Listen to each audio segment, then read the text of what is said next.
Arctostaphylos Harmony.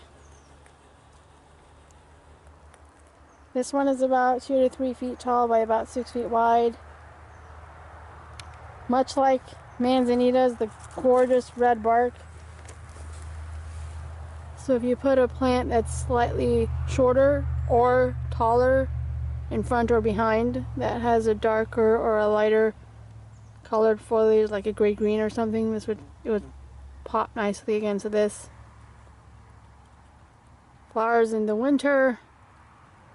Now Manzanitas, although they're slower growing than most other native plants, they will take some shade, so this will take full sun to filtered shade.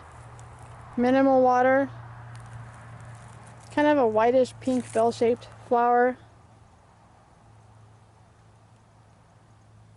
This one is somewhat similar to the Howard McMinn, except for it's about 3 feet shorter than the Howard McMinn.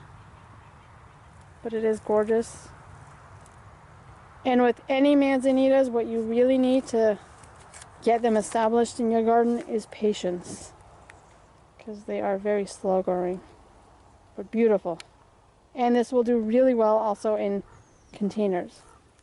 Now when you plant anything in containers, the growth will be slightly stunted, but that's okay.